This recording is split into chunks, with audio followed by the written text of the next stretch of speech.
difficile pour moi parce que je l'ai vu dans ces derniers instants. J'ai vu Marcel. Et la dernière fois que je l'ai vu à l'hôpital, je l'ai regardé puis je lui ai dit, Marcel, c'est Inès. Tu as vu, je n'étais pas abandonnée. Parce qu'il avait peur de l'abandon, c'est que c'était un truc pour lui, c'était une grosse peur. C'était sa plus grande phobie. Il avait peur de rester seul.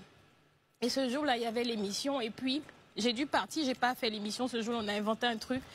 Et je suis arrivée au CHU de Cocody. Et puis, on l'a transféré à la PISAM. Et quand on est arrivé et que je l'ai vu coucher, je me suis dit, mais...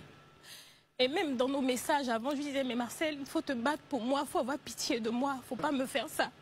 Si tu pars, je reste seule. Si tu me laisses, j'ai avec qui parler. Et quand je l'ai vu la dernière fois, la seule chose que je lui ai dit, c'est, tu as vu, c'est Inès, bébé, c'est moi. Je ne t'ai pas abandonnée. Il y a toujours ce petit truc-là où je me dis, j'aurais dû lui dire que je l'aimais. Je ne sais pas, pour moi, c'est quelque chose que j'aurais dû dire. Mais c'est...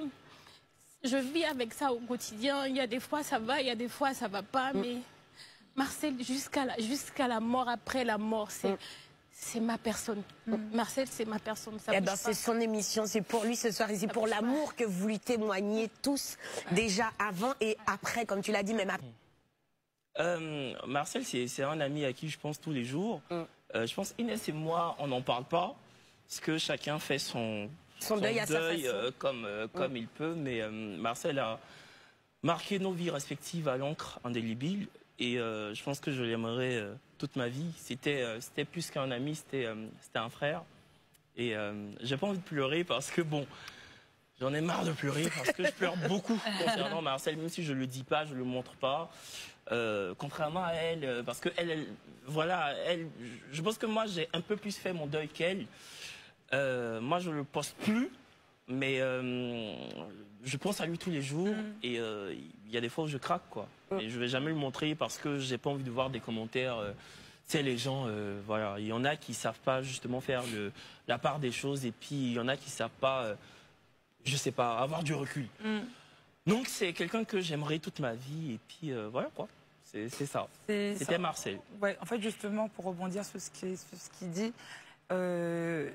Marcel a été le point de contact, je pense. Entre nous deux, ouais. Entre vous deux. Et il a été également le point de contact entre, malheureusement ou heureusement, Kevin et moi. Parce que quand il y a eu cette période-là, je pense je t'ai envoyé un message. C'était le premier message que tu m'avais envoyé alors que tu venais d'arriver à la télé, qu'on ne s'était jamais parlé. Et c'est comme ça que je me suis, en tout cas, pris d'empathie, non seulement pour ta personne. Je parle d'empathie parce que je venais d'arriver. Tu sais, c'est pas facile d'arriver dans une chaîne de télé où tout le monde se connaît. Tu es arrivé avec ton sourire, ta bienveillance et ton talent. Et surtout, ton cœur de grande sœur, en tout cas me concernant. Et depuis ce jour-là, toi et moi, on se sait. Et je t'en remercierai jamais assez. Inès, t'as vu, on t'a pas embêté pour ne pas que tu pleures tout de suite. On te laisse, hein, même moi, mon Dieu, pendant la paix, moi, ça va être franchement toute la soirée. Mais on est habitué, non, toujours la fille avec un seul mouchoir à la main. Merci d'être des nôtres ce soir sur Live TV. On se retrouve dans une poignée.